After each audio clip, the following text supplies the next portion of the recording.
The Checkpoint is presented by GM Pharma, the first international multinational pharmaceutical company in Georgia. GM Pharma, to serve those who need it most.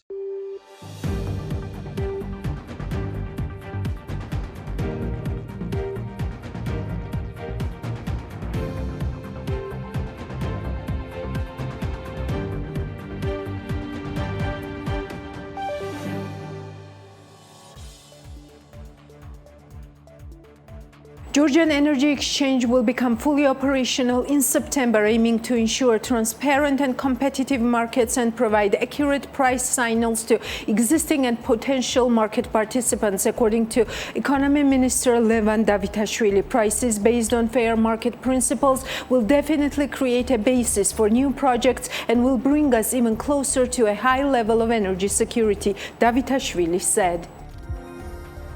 Saudi Arabian low-cost airline Flydale started operating on the Georgian air market. Flydale is owned by Saudi Airlines.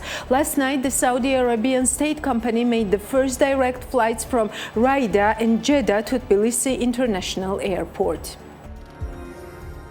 The Georgian government will revise the annual economic growth forecast 6% later based on the current 5-month indicators. According to preliminary data, double-digit economic growth, 11.6%, was expected in May. We expected such economic growth. It is especially noteworthy that in May last year, we had 26% of economic growth. It is very important to maintain such high economic growth in the second year and in the second half of the year and in the first 5 months of 2022. It is encouraging to revise the economic growth forecast a little later this year, said Minister of Economy Levan Davitashvili. Mikhail Khidureli, director of the agency Enterprise Georgia, declares that the results of the project are impressive. According to him, the programs of the agency have been implemented since 2015, and as of today, about 9,000 projects have been carried out, which means a total of 58,000 jobs. The results are really impressive. One co-finance lari generated 15 times more revenue for the business, as well as one co-finance lari added 1.6 gal to the budget in form of taxes, and one lari generated an additional 5 laris gross domestic product, which means that Enterprise Georgia programs have a quick effect on our economy, said Mikhail Khidureli. According to the analysis, the total cost of the projects approved since the signing of the first loan leasing interest co-financing agreement 2020 has been 28 million lari. This is the Checkpoints. I'm Elena Kvanchilashvili, and the Checkpoints team has worked hard to give you main facts and analysis about business and economics. Some latest impressive figures about the economic growth of Georgia. The estimated real gross domestic product (GDP) growth rate in May 2022 amounted to 11.6% year-on-year and 11.2% in January-May of 2022 year-on-year. According to the National Statistics Office of Georgia, that's what Geostat reports. According to the report, in May 2022, the estimated real growth compared to the same period of the previous year was revealed in almost all sectors. Significant contributions to real GDP growth were observed in the following activities: transportation and storage, electricity, gas, steam and air conditioning supply, hotels and restaurants, manufacturing, construction, mining and quarrying. Let me now focus more on one sector, the construction sector. The latest PMC research has been out, and there are some very interesting findings that I would like to share with you really briefly. First, construction sector is among the top 5 contributors to the total GDP of Georgia and has been contributing to an average of 7.5% of GDP throughout 2016 to 2021 years. However, the real GDP growth rate in the construction sector has been negative in 2022, that was -8%, and 2021, that was around -22%. The FDI in the construction sector, following the relatively relatively stable period has shown a significant decline in 2019 and onwards. The employment in the construction sector has been showing a slight decline, average annual decline of 4.2% between 2016 and 2021. However, the average monthly remuneration sector has been increasing with an average growth rate of 9.3% over the same period. Throughout the 2016-2021 period, the volume of commercial bank mortgage loans issued to households showed a striking increase from that was like around 34 million lari in 2016 to already 105 million in 2021. That's 213% growth there. The outbreak of the COVID-19 pandemic had a marked effect in 2020 when the number of construction permits in Georgia dropped by 11% compared to 2019. In 2020, as part of an anti-COVID economic strategy, the Georgian government introduced a mortgage subsidy program worth of 70 million lari, which alleviated the impact of the pandemic on the sector. Decline in the construction GDP in 2021 can be partially attributed to the expiration of the program in 2021. Construction costs were already increasing before the Russia-Ukraine war, largely explained by the pandemic and corresponding supply chain disruptions. Georgia's construction cost index, CCI, by Geostat increased by 14% in fourth quarter of 2021, year on year. In the face of the ongoing Russia-Ukraine war, construction material input prices, which were already being impacted by the pandemic, increased further. In the first quarter of 2022, as the war started in the latter half of the quarter, CCI increased by 13% year over year. In May 2022, according to Geostat's price index for material inputs to construction industries, the prices in Georgia have increased by 19% compared to May 2021 and by 55% compared to May 2019. The rise in prices in Georgia's construction sector is related to the considerable share of construction input materials being imported to Georgia from Russia and Ukraine. More precisely, in 2021, Georgia imported 20% of iron, steel, and articles produced from those materials from Ukraine and 8% from Russia. Additionally, Georgia relies on imports of wood and wooden articles, that's 17%, as well as glass and glassware, that's 26%, and all of that from Russia. According to the BAG Index Business Association of Georgia, despite sales prices increasing in 50% of surveyed businesses in the construction sector in quarter 2 of 2022, compared to the previous quarter, the sales have also shown an increase in 40% of the businesses. In addition to that, 64% of the companies expect the sales prices and sales to increase even more in third quarter of 2022. This could be attributed to the increased demand for real estate by the rapid inflow of migrants due to the external shock of the Russia-Ukraine war and consequent sanctions imposed on Russia.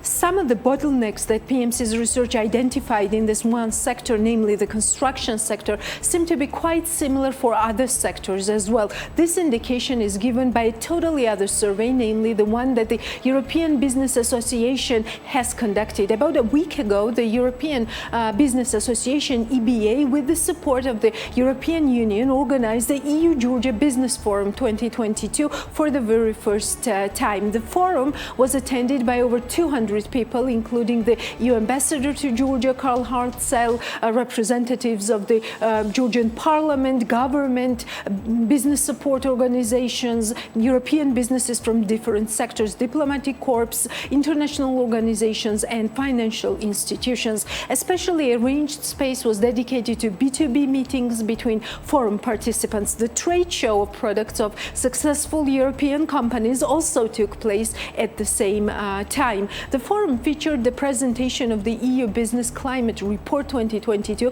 prepared by the European Business Association, that summarizes the future steps of the country's development and assesses the reforms from the perspective of both public and private sector representatives. In addition, the European Business Association presented to the audience the concept of the European Economic Cooperation Platform, EECP, as a unique mechanism to strengthen cooperation cooperation between business sector associations. Let me briefly summarize the general findings and conclusions based on interviews with key informants and the survey of enterprises.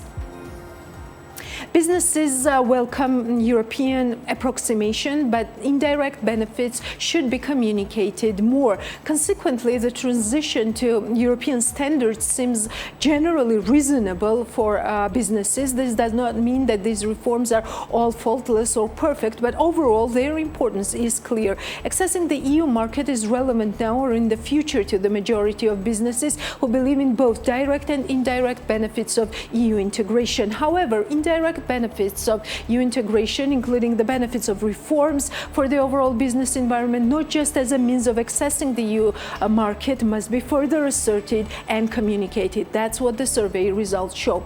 When it comes to the success of the reforms, deficiencies are seen on both sides. The international donor community and government complain that businesses are not interested in how reforms go, and it is hard to trigger their interest until the very last moment when certain regulatory requirements enter the force. Businesses complain that they are not well informed in advance. Another part of businesses believe that a large part of economic reforms do not affect them, hence are not considered relevant. These two perspectives contradict each other, and the researchers believe that the truth is somewhere in the middle. There is huge room for improvement on both sides, and the role of associations, industry ones in particular, and BSOs is decisive. Both the intensity and the contact tone, as well as the form of communication with the business, should be changed and become more effective. That's what the survey results indicate. Perception of reforms, the costs versus investments, driven by mostly inner business philosophy. Many businesses in Georgia are established out of a necessity rather than fully contemplated career choice of their founders. Those businesses are oriented on quick cash flow and short-term profits. They differ from ones which were created with the underlying vision for growth and long-term development. Perceptions of these two groups towards business-related reforms differ considerably. The businesses with the short-term profit goals consider reforms, additional unnecessary regulations and related compliance efforts as sunk costs. In contrast, growth-oriented enterprises view these reforms as a means towards a better and more competitive business environment, hence as a benefit for them and as an investment for their future. Legislative changes outpace implementation, causing dissonance in the business climate. Businesses highly acknowledge the progress achieved by the government with the reforms. However, the prevailing opinion is that adopting legislative changes considerably outpaces their effective implementation. Often during implementation, it becomes clear that its execution is an issue, and the reform might end up being an additional formal redundancy for a business rather than a way towards a desired outcome. The technical regulation banning the production of plastic cellophane bags is a case in point, as it has not been properly enforced and polyethylene bags are still sold in the consumer market. Such actions are often costly and are affecting the end users, paying for the increased costs and therefore facing the risk of social discontent. An undifferentiated approach during implementation is an important aspect of the deficiency. Regardless of their attitudes towards the reforms, businesses differ in terms of capacity to adapt to new changes, including ones driven by the EU approximation agenda. Smaller firms are less flexible and resilient to this end and not ready to fully implement the commitments made as a result of these changes. Businesses complain that the reform agenda does not consider these differences in the capacity, and the regulation does not differentiate among smaller and larger firms. Overdoing the minimum standards is another issue. The EU directives are general and provide some flexibility for nation states to adapt these regulations to specific national circumstances. They set minimum standards to be considered, and even existing EU members specify them as their discretion. Businesses complain that some of the regulations in Georgia go beyond these minimum standards and are often too restrictive for businesses, even compared to EU members. Timing, phasing, and adopting these changes is critically necessary since these are related to large-scale capital investments, often impossible to mobilize even for larger companies. For example, the case of the extended producer responsibility. A more liberal approach in this regard is desired. That's what the survey results show. Limited use of RIAs, regulatory impact assessments, as a means of informing the reforms might be one of the root causes to this. Introducing the RIA reform in 2020 was meant to benefit all other reform processes, making them more informed and effective. However, RIAs are not often exercised in practice. According to respondents, regulatory impact assessment is not common and the regulations are not evaluated ex post. A regulation might be adopted but might be found at fault, not working, and may need to be changed or updated. Coupled with the limited interest of businesses towards the reform process, this leads to the faults in the process, avoiding of which might be possible otherwise. The Checkpoints talked to John Braichfeld, CEO of EBA. Thank you for taking this questions, John. First of all, let us talk about the main findings. What you got out of the research that examines EU business environment at this tough point in history. Yeah. Thank you very much, Hélène. The biggest issue, which was actually not surprising, is already from the last years also. So we had COVID, yes, we have the war in Ukraine, but still the major problems. First of all, the biggest one was the currency exchange rate fluctuation. Political instability, it is one of the highest problems. And then all it goes to the lower level, all the other judiciary reforms also. Judiciary also is a problem, but these are actually the ones we already for 5 years speaking about. So these are the mainstream. Yes, you have also the other small things, the reforms on e-commerce, this small thing, but this was not the most important. I have to admit that the best reforms validated by the European businesses, if I can say that, in Georgia was the customs reform that was happening over the last 10 years. So you clearly see that these European businesses, they like more the approach, like with the revenue service, that automatically organizing your VAT, automatically paying, and the customs has quite online systems to do this kind of things.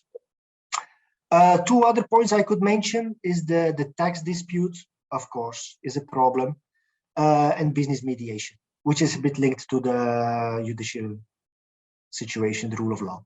Would you say that among those 12 topics that we got to do as homework before we get candidate status is also on the list? What does this research show? Yeah, so actually, it was only yesterday, actually, I really read the demands from the EU. And on that part, everything what the EU is telling, what the European Commission is telling, is actually also a bit reflected in our report. All the things that reforms has to do is reflected in the reforms. I also want to point out that the commissioner, the European Commissioner, clearly mentioned also that there is a strong private sector in Georgia, which is the business community. There is a strong sector.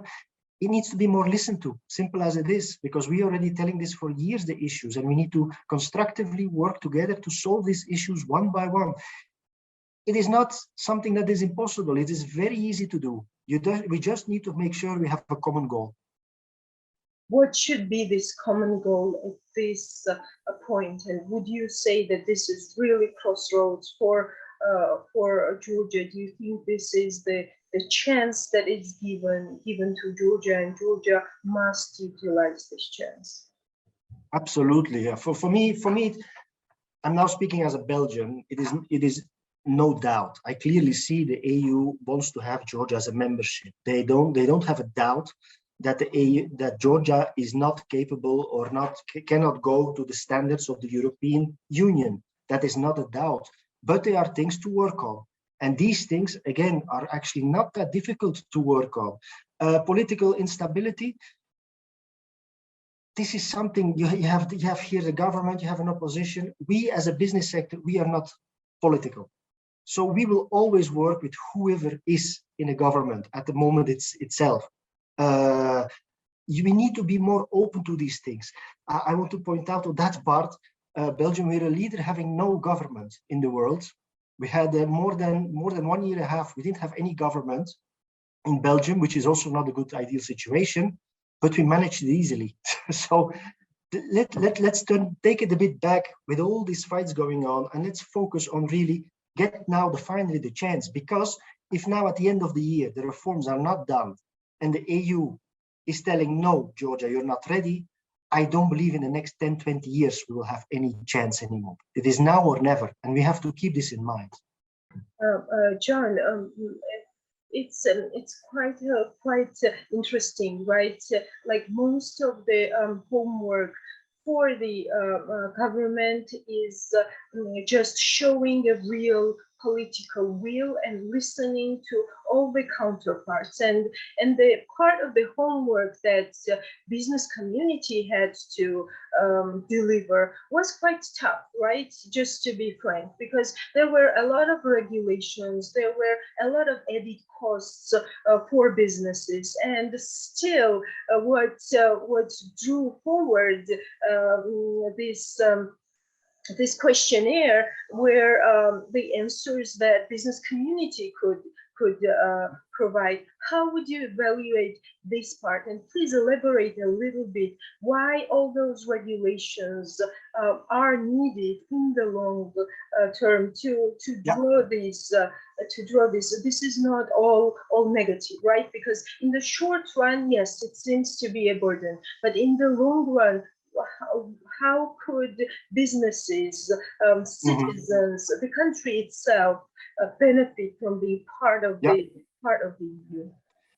Yes, people in the beginning, they considered it as a burden, but I think that was more the bad talkers who wanted to put this away European integration more.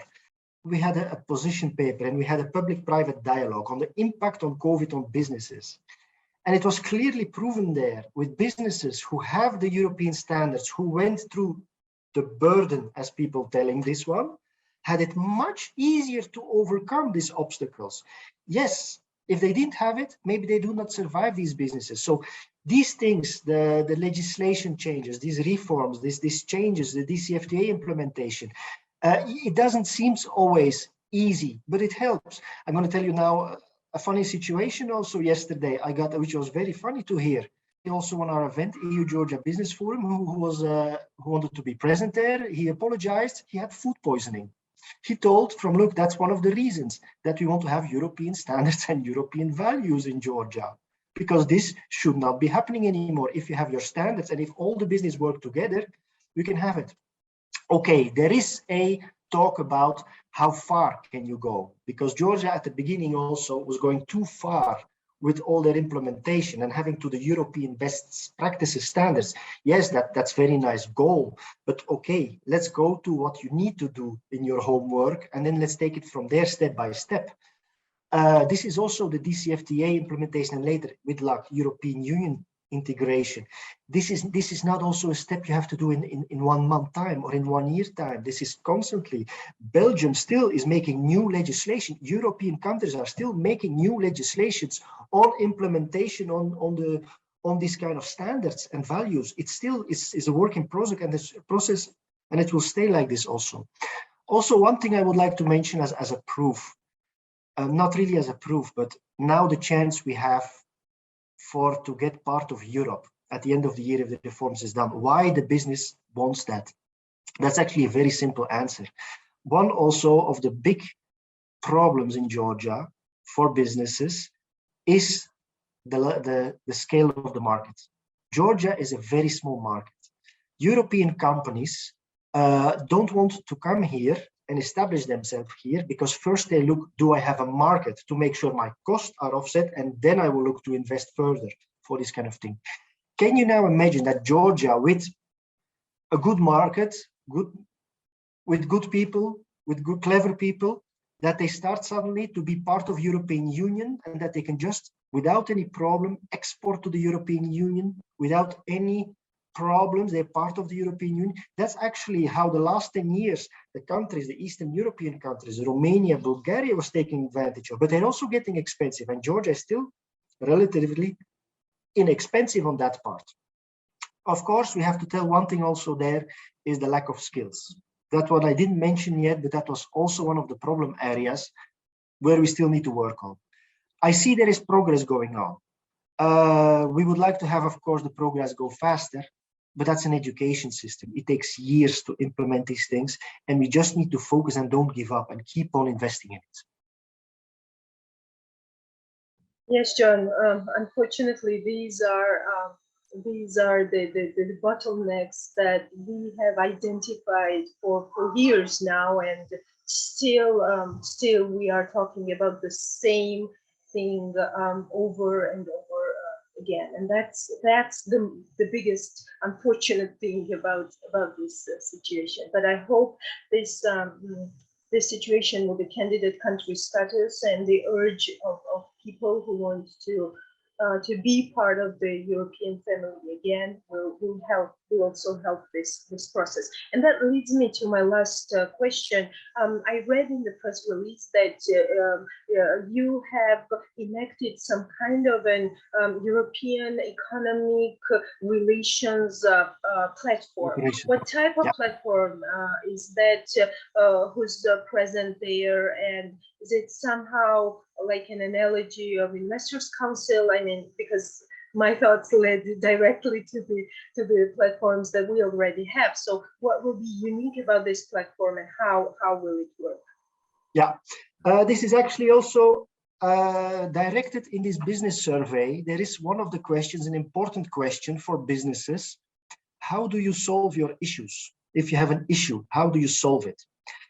The first answer was private contacts, which is actually not a good thing, because that gives chances for corruption. Not telling there is corruption, but it gives chances for this one. This should not be.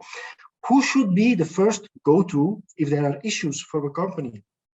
The answer is very simple: business support organizations, BSOs. On that thing, if you see, there is also on the list, there is in the ministry, DCFTA trade group, the Investors' Council is on the last place. So business doesn't go to these places for advice, doesn't work. What we decided is that we want to make our own European economic cooperation platform, that is all inclusive.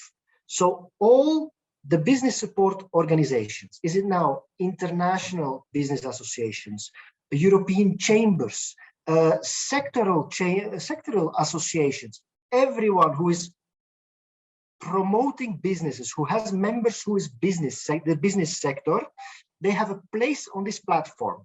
For the moment, it is very easy. So we created a website, is eecp.ge.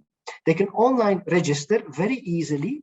And the first thing what we're offering is the visibility. So they are part of this group. So they have their logo, they can do their contacts there, they can give a brief description what they are. And that's the first part. So if people are interested to know which kind of sector association exists, they can go on that place, and it's for everybody together. A second part on that website also already, for example, we put it on the website, the business survey result. We put it there that it's used for everybody. What we're creating now is that we want to have the support organizations working together, because that's also for years an issue. Nobody wants to work with each other. And at the end of the day, you don't need to work for your business organization. You need to work for your business itself. You need to promote your businesses. And the business needs a general voice, a common voice. And in this platform, we do that. We will publish all from the EBA is also a member. So we're equal parts. It's not that EBA is organizing. No, we are an equal part also from the whole platform.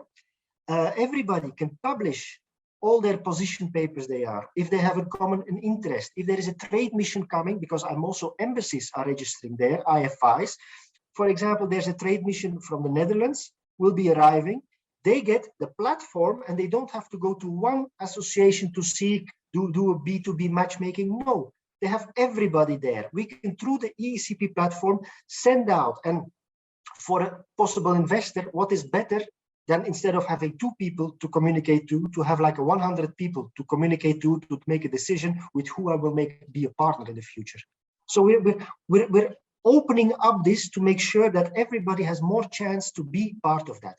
Now, on that part, we decided that individual companies will not be a part of this one now, because that's also something between the business support offices, organizations. Everybody has his own members. And of course, and there's things, more members, and they're afraid, members going away, that we told, no, look, this is a platform for the support organizations, no members, but I would like to tell it here now, if there is a business who says, I would like to be also part of this, I am member of this organization, X organization, I want to be also, go to your organization, your business organization, ask them to register, and then they will be automatically there also.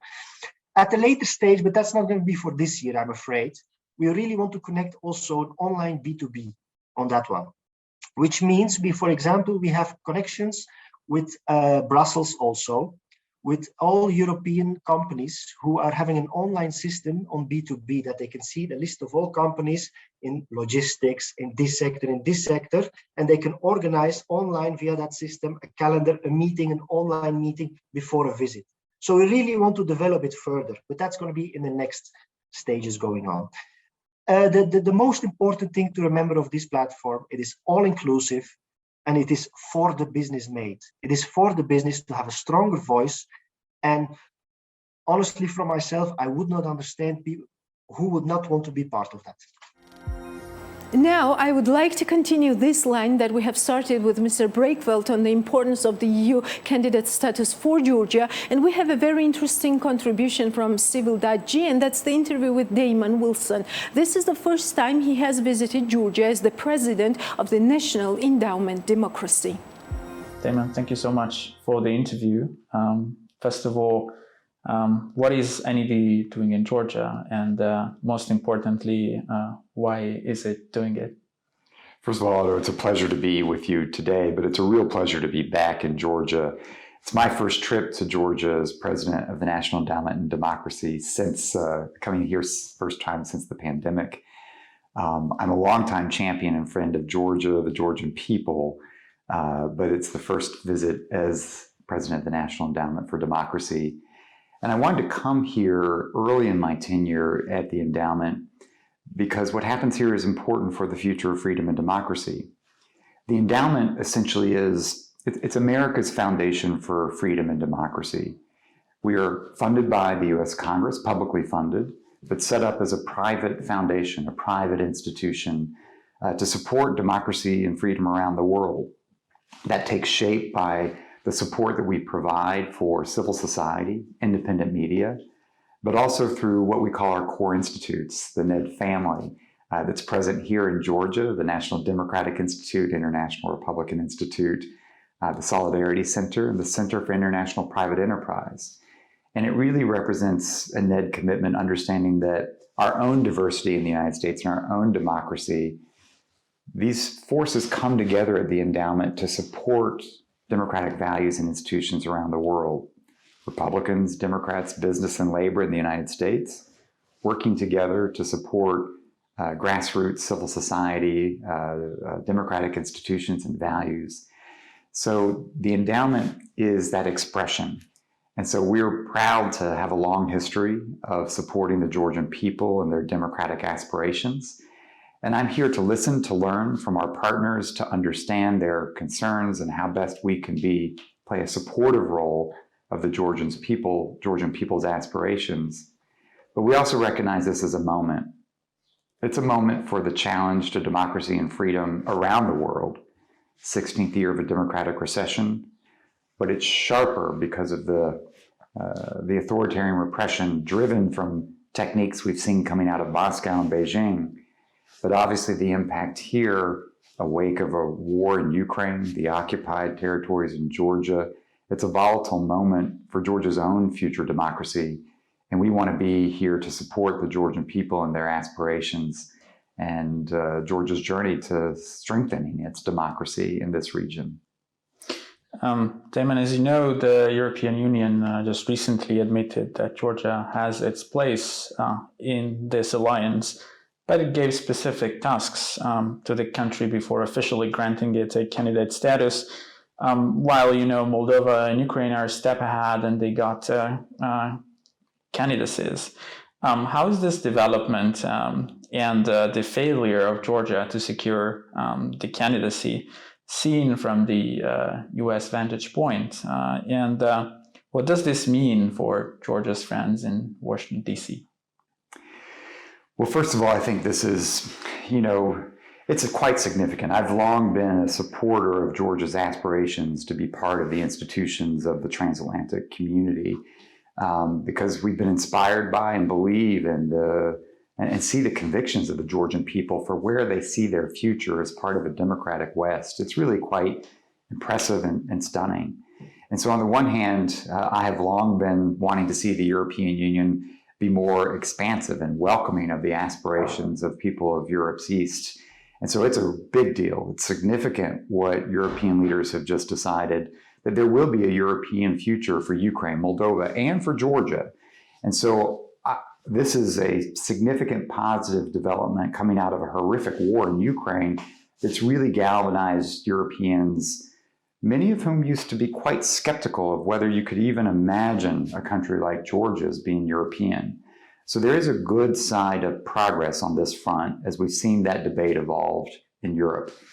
On the other hand, for a long time, Georgia was seen as the front runner among these countries, ahead of Moldova or Ukraine with its own democratic reforms. And so I think it is really a sign that there's more work to be done. There's concern about that. You mentioned the task that the EU assigned. I tend to think of it a little bit differently. What have Georgians committed to do themselves together? And how do they meet their own commitments? At the end of the day, this whole process of deepening democratic reforms, of joining the EU, of moving towards NATO, it doesn't really work if your concept is, what do we need to do to satisfy Brussels? That's not really the concept.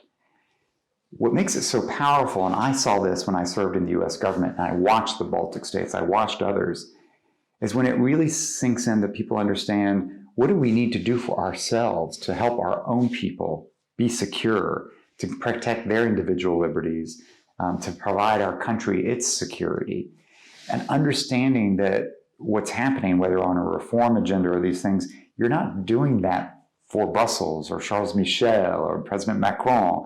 That's not really politically sustainable, or it isn't even the right way to think about sort of democratic momentum.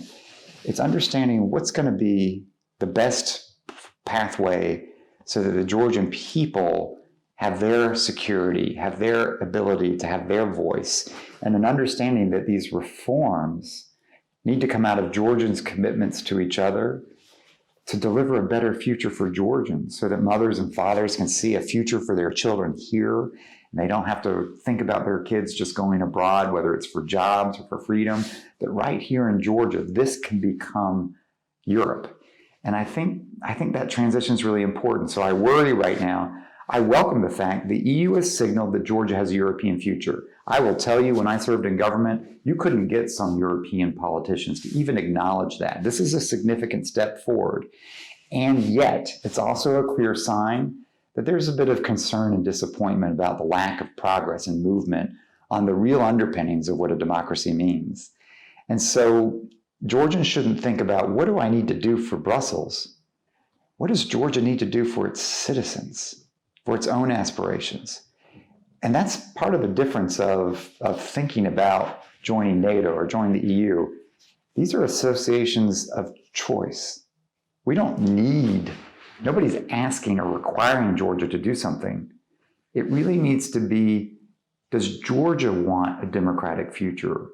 If it does, if it wants to be part of these institutions, these are the types of expectations that come with that. But they have to be Georgian aspirations. And right now, I think there's some question. There's clarity that the Georgian people are pretty strong in their conviction of where they see their future. It's compelling. We see it in polling data. We hear it from Georgians across the country, whether rural or urban. And yet, I think that continuity of commitment to what it takes to deliver the standards of reform are really important. Coming back, that's partly what, the National Endowment for Democracy is here, again, not as Americans showing up to say, here's what to do, but how can we support Georgia's journey? So that's why we make commitments to support independent media so that people have access to information, can help manage information environment rife with disinformation that's dangerous and trying to manipulate the population. That's why we stand by grassroots organizations, which really are investment in civic engagement and participation, whether it's youth participation, inclusion of LGBT community in political debate. This is part of the sense of an agency. How do people have a sense of agency in a democratic society? But it's also why we make commitments to Georgians staying connected to their own occupied territories and understanding that there has to be a future there, a pathway there. An attractive Georgia is going to be compelling to Abkhaz wondering about their future as well. And so these are the types of commitments that we make that are not about the EU. They're really about Georgians' aspirations for its own people, its own democracy. But these investments, I hope, fuel the success of being able to accelerate Georgia's agenda on the EU. It's pretty clear Georgia's made some commitments, and I think you've heard European leaders say, can you meet these commitments you've made? If so, we want to respond to that. But it doesn't just happen. It takes hard work.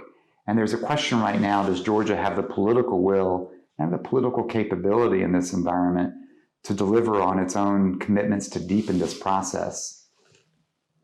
There are serious concerns about the potential of instability in Georgia, and some say the government instrumentalizes this to keep the opposition at bay.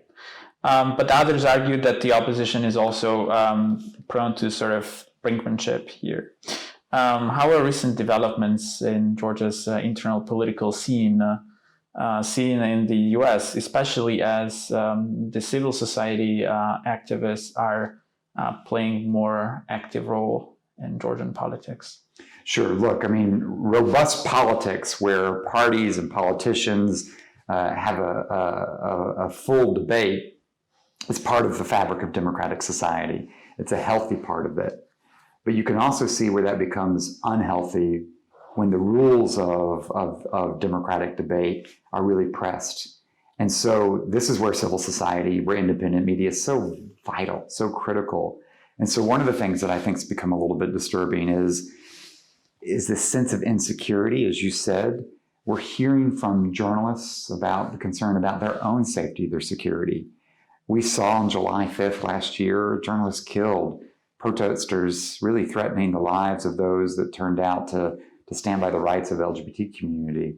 It's part of the reason why we're here right now, to underscore solidarity with the Georgian people, with Georgian journalists trying to do their job, with the LGBT community, others. It's part of, I think, a sense of any government is in power. When you're in government, you have an added responsibility.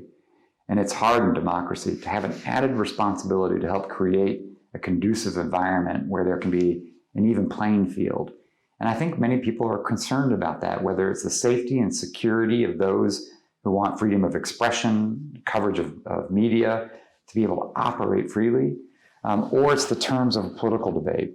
And so part of the challenge here is how within a democratic political framework, how can political actors work within these rules to shape Georgia's future? It doesn't just happen automatically. And that's why the role of civil society, the role of media is an integral part of helping to be part of those checks and balances. And so it is a moment. There's tension. You can feel that tension. And, it's a bit concerning. It's a bit concerning, but it's oftentimes these pressures which help force and advance progress in society as well. And so I hope that leaders here in Georgia, that activists here in Georgia, see the bigger picture of how to actually strengthen the security that you mentioned. Ultimately, Georgia's security, its freedom, the sovereignty of a country that cannot take that for granted. Its freedom as a nation, as a people, I think is really tied to the caliber, to the nature of its democracy. And as Georgia's democracy deepens, is more credible, it becomes a more resilient society, not dependent on one or two people or one or two forces. It becomes a factor where the Georgian people have the agency to help protect themselves. And that deepening of its democracy is what makes the American people, many in Europeans, say, Georgia really is part of the West. It deserves to be part of these institutions.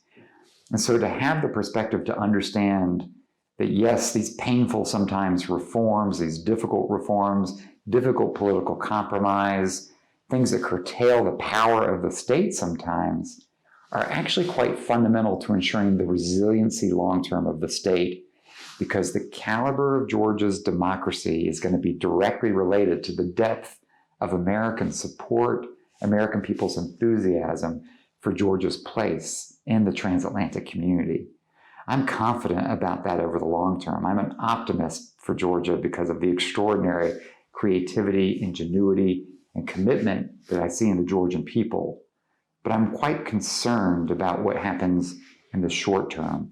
And that's why we're here to demonstrate our support for those aspirations, for peaceful compromise, for a deepening of a reform process, and for respecting the roles that political actors play, civil society has to play, civic engagement is so crucial to getting this right, the constructive role of a church and being part of a force for peace and nonviolence in this society. These are things that are really important to support in a tense environment right now. My final question. As we speak, NATO summit is ongoing in Madrid, and NATO has adapted its strategic concept, doctrine, and pledged to protect every inch of the allied territory. And the rapid reaction forces are also set to grow on the eastern flank. What are the implications here for Georgia and the wider Black Sea region, in your opinion? Thank you. First of all, I am a longtime advocate and supporter for Georgia's aspirations to be part of the NATO alliance. I had the honor and privilege of serving in the U.S. government, particularly during the Bucharest summit, where I was a strong advocate for beginning a very clear process for Georgia to become a member, an ally. And I thought Georgia's progress merited that commitment. And I have seen with my own eyes, as I have supported our work in Afghanistan, as I served as chief of staff at the U.S. Embassy in Baghdad, and it was Georgian soldiers that provided force protection. I would see them every morning as I left the gates of the embassy. I've seen the contributions that Georgia has made to the security of the NATO alliance. And so I'm a believer that part of the challenge in the new Russia that we face, Vladimir Putin's Russia, is that having clarity is security. The Baltic states, Sweden and Finland, by ensuring that there is no uncertainty, no gray zone, we will have peace. So how can this process be a peace process? And it's why ultimately I think that Georgia finding its place within the NATO alliance is an important part of finding enduring peace here in this region, so that there isn't the temptation of uncertainty, and understanding that the complications of 20% of this country being occupied, it means that we need the ingenuity and creativity that we found in dealing with a divided Germany, with others, to understand that a democratic Georgia, the caliber of a democratic Georgia, could be part of an alliance of free nations without giving up its claims of sovereignty to its occupied territories, but understanding the limitations of where Article 5 would apply. So what we see coming out of Madrid, Georgia's not front and center, but it is true. It is an American recommitment to European security, a NATO commitment to the security of the Black Sea region, understanding how important this is, and a commitment that NATO enlargement continues, as we see with Sweden and Finland in particular. And so this isn't a huge step forward for Georgia itself.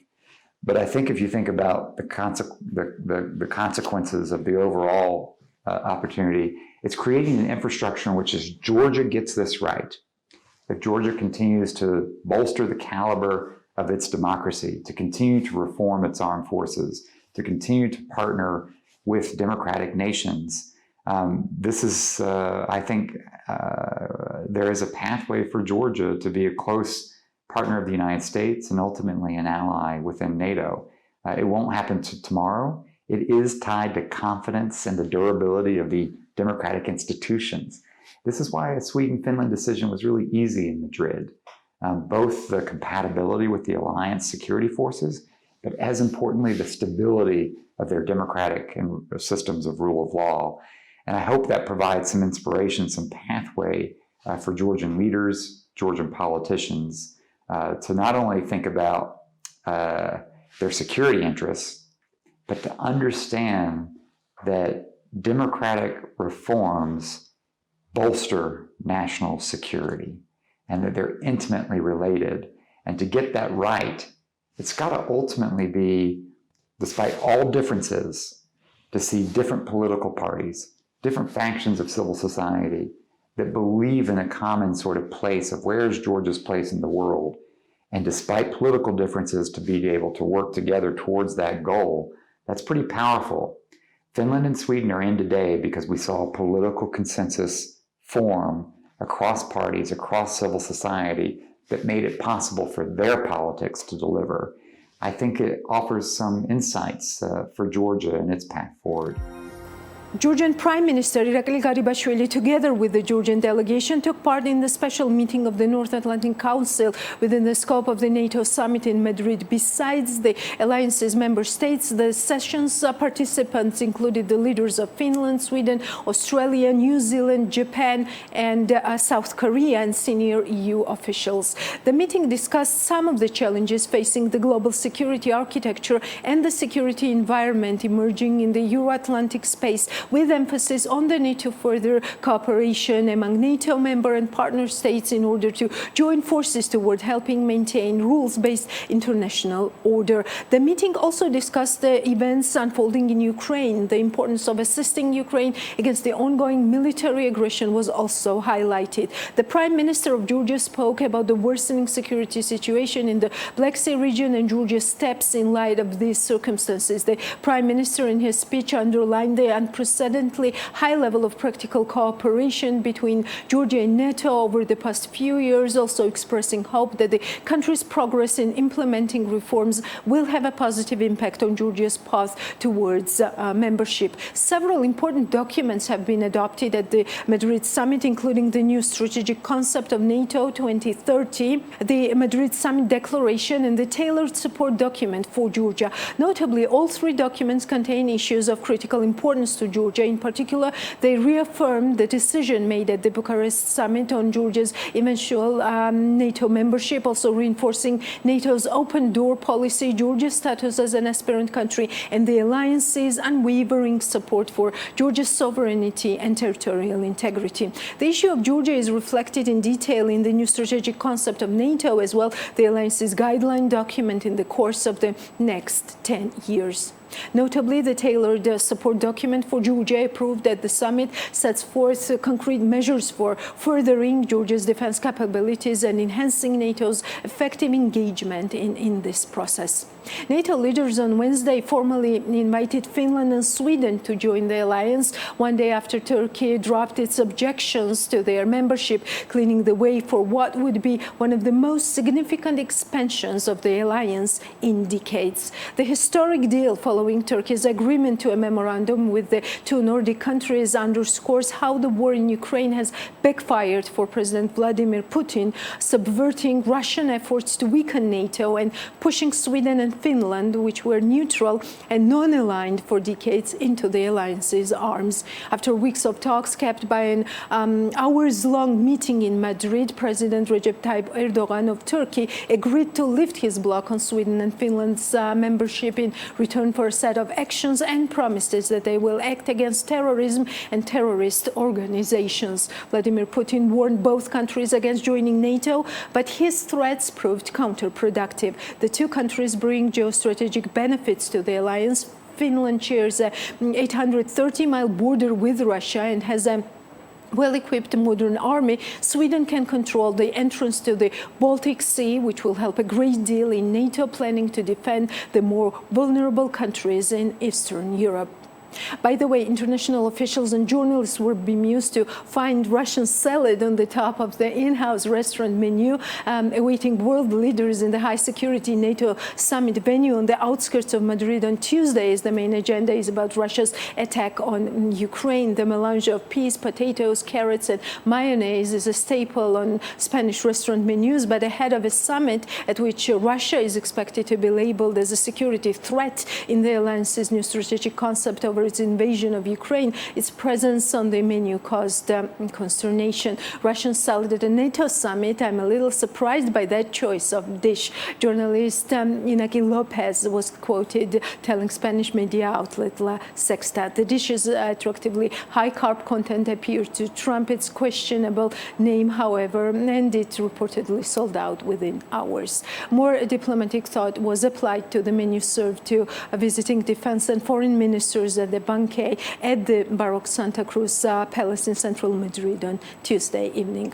Jose Andres, the Spanish chef featured in the Netflix series Chef's Table, who coordinated the meal, served the classic tapa but added tomato dumplings and rechristened it Ukrainian salad, as he has done in his restaurants across Spain, international media reports.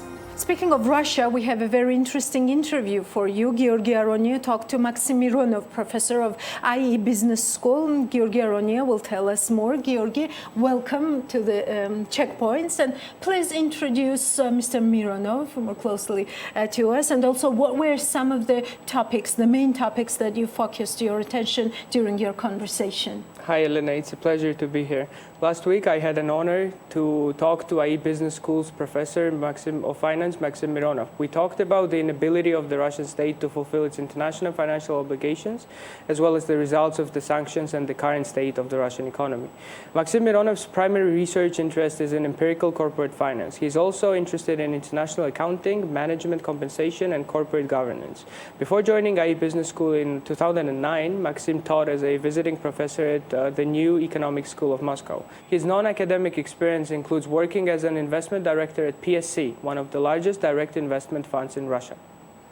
Yes, thank you, Georgy. Thank you for this very interesting conversation that we will be seeing. Just right now, I think it's high time to see Maxim Mironov on Russia's default prospects and much more. Well, Dr. Mironov, thank you very much for being with us and for taking our questions. My first question would be regarding the default that the Russian state announced just today. Could you elaborate on that? What does it mean for the Russian economy, and in other sense, what does it mean for the world economy? Okay, first of all, a Russian state didn't announce default. It announced that it doesn't have default. So, it was announcement of Bloomberg, I think, which was issued last night.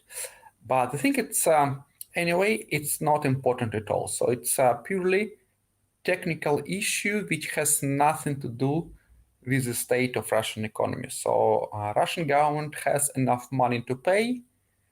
It's not default in the classical definition of default, like when you owe money, but you don't have money, which is why you have default. Here, Russia does have money. Russia has willingness to pay. It did all possible steps and measures trying to pay. Today, Ministry of Finance issued a statement explaining that they did all possible things to pay. So it's rather a technical issue. And it is not going to have any kind of consequence, because the main consequence come from sanctions, from restrictions, and so on. And default, it's actually one of the consequence of the sanctions, because Russia cannot pay its debt. That's it. What in terms of the reputational damage? Will it add another layer to already damaged reputation? No. it is not going to add any reputational damage, because the biggest reputational damage was caused by Putin's illegal war, and this is the source of the damage. All other damage is consequence. So again, Russia cannot pay its debt, not because it doesn't have money, not because it doesn't have willingness, because it cannot. Russia cannot physically pay its debt. This is the reason. So it's not going to add any additional damage to reputation. Mr. Mironov, what in terms of relations with China? Will it have any consequences on the purchases from the Chinese side, for instance?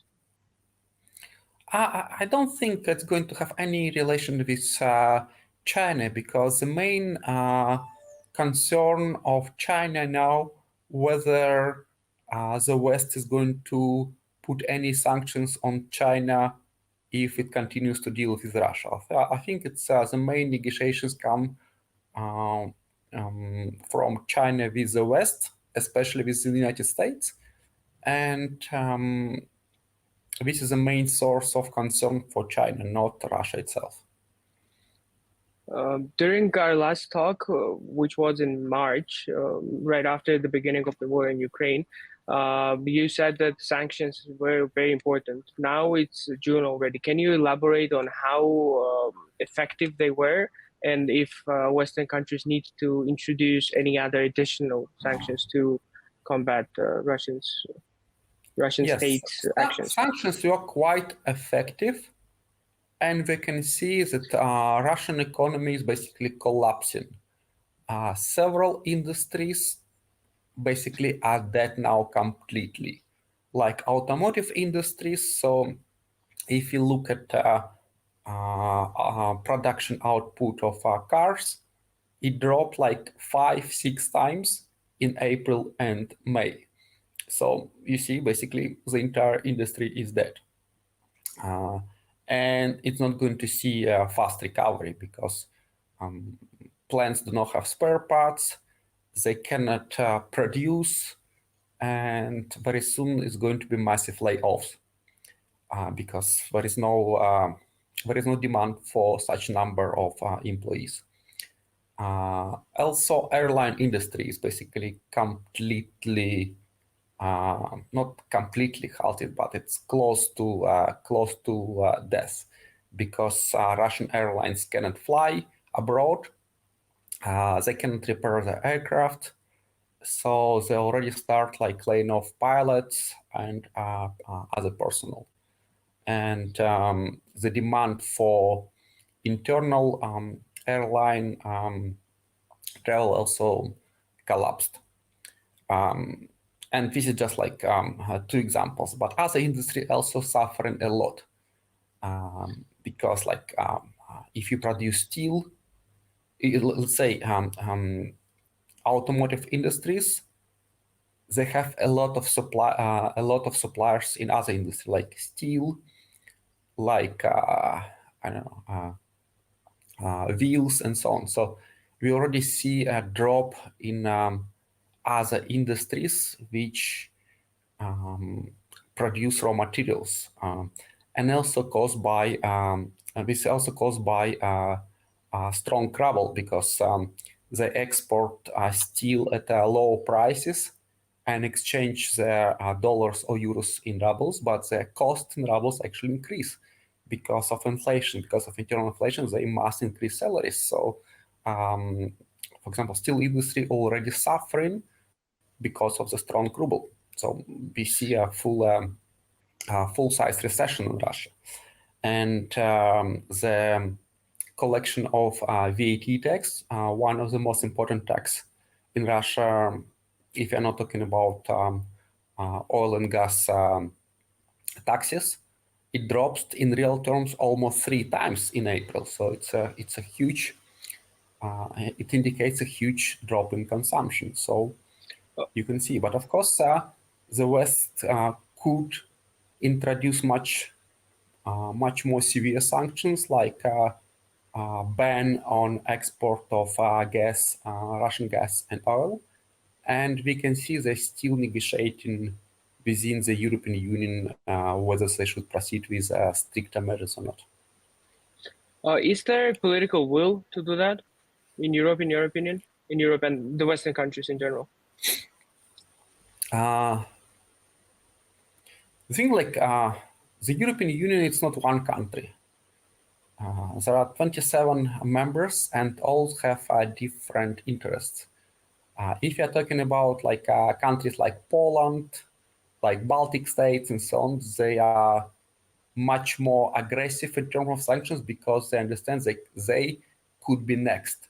So they are pushing for much stricter measures, much stricter sanctions, and for much faster delivery of modern weapons and arms to Ukraine. But other countries like Germany, for example, France, Italy, they take much moderate approach because they don't feel imminent military threat from Russia. They're more concerned. They're more concerned by their situation in the internal economy, by the because like there a lot of German industries are built around cheap Russian gas. So they understand that if they're going to cut the gas supply from Russia, many companies are going to bankruptcy soon, and they're going to lay off people, and they're going to lose votes and so on. So they try sort of minimize the internal political pressure from these industries. Is it the price? Are Western countries willing to pay that price, whatever you just mentioned, in order to mitigate Russians' future actions, including not only political but also military, of course? Again, as I mentioned, some countries definitely willing to pay, but some countries not. So there is no one West. So there is as far as I understand, there is a huge internal debate within the European Union whether they're going to impose stricter measures on Russia to end this war quickly or not. So some countries are ready, some countries are not. So this I cannot provide better answer. Mr. Mironov, another topic I want to touch upon is the ruble's exchange rate, which has been decreasing week by week, even though nothing indicates that it should have been decreasing. Can you please elaborate on what's going on and for how long can this continue? No, everything actually indicates that it should go in this direction. So because the supply of dollars and euros is huge, because as I mentioned before, the ban on export of the Russian oil and gas is still not in place. So Russia experienced a huge influx of foreign currency, but import basically halted. So Russia cannot buy many goods. So, and if you have, why do you need currency? You need currency to buy foreign goods. So if you have a huge supply of money, but demand is much lower, of course, the exchange rate of ruble is going to be strengthened. But also there is huge restriction on capital flows. For example, foreign investors, they cannot sell Russian stocks. They cannot exchange rubles for dollars and withdraw their money. And Russian residents have restrictions on sending money abroad, which now a bit relaxed, but still they're quite strict. So it's artificial rate. So if you think about equilibrium, you always have a demand and supply. Supply is the same because even if we look at a drop in natural volumes of export, but because of higher international oil price, so Russia is getting quite a lot of oil money and gas money, so roughly the same as a year ago or even more. But demand, which measures by demand for import, demand for export of capital, and demand of from people who wants to buy currency and just move it out of Russia, is basically restricted by different measures, by sanctions and by internal restrictions of the Russian central bank. This is why you have a much stronger ruble than before. So there is no surprise. And the future of the exchange rate is going to depend mainly on whether the Western countries are going to implement the restriction on Russian export, because until they restrict the influx of this money, the ruble is going to be quite strong. So basically, the West is paying to, the European Union is paying to Putin like 700, 800 million of euros per day. And you need to restrict this influx of money. And if they can restrict this influx of money, the Russian ruble is going to be weaker and weaker. This is all for today. We will meet next Sunday. Before that, follow us on Forbes.g and BM.g and check out this teaser for the new Forbes English edition. See you.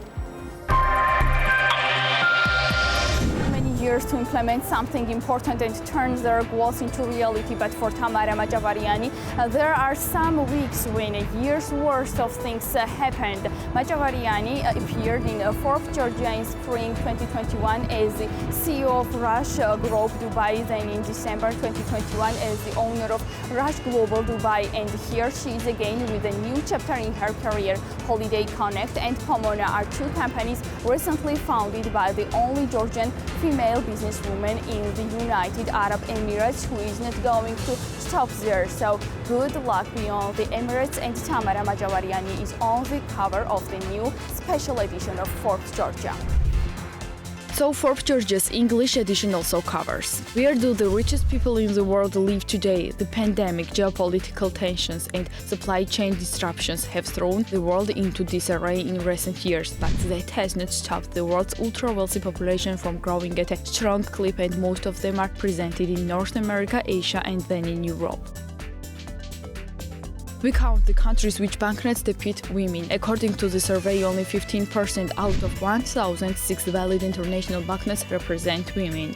You will also read the ranking of the most profitable audit companies in Georgia. We answer the questions: what value of carbon emissions does the Georgian economy emit? Why is regulating the gambling business important? What property does Vladimir Putin own? And what impact does the Russia-Ukraine war has on Georgian trade? As for the success stories in the new edition of the Forbes Georgia, you will read about Foresight Investment Group and very important interview with founder Kia Morchiladze. We also will introduce you Evgeny Chichvarkin, the founder of the largest Russian mobile phone retailer Euroset, which made him the richest man under 35 in his country with an approximately fortune of $1.6 billion.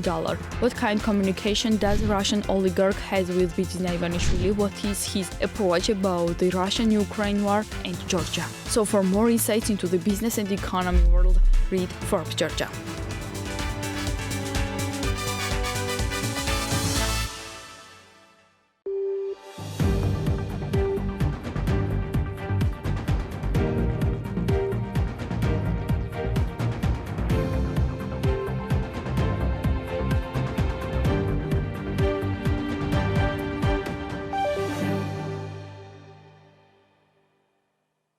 The Checkpoint is presented by GM Pharma, the first international multinational pharmaceutical company in Georgia. GM Pharma, to serve those who need it most.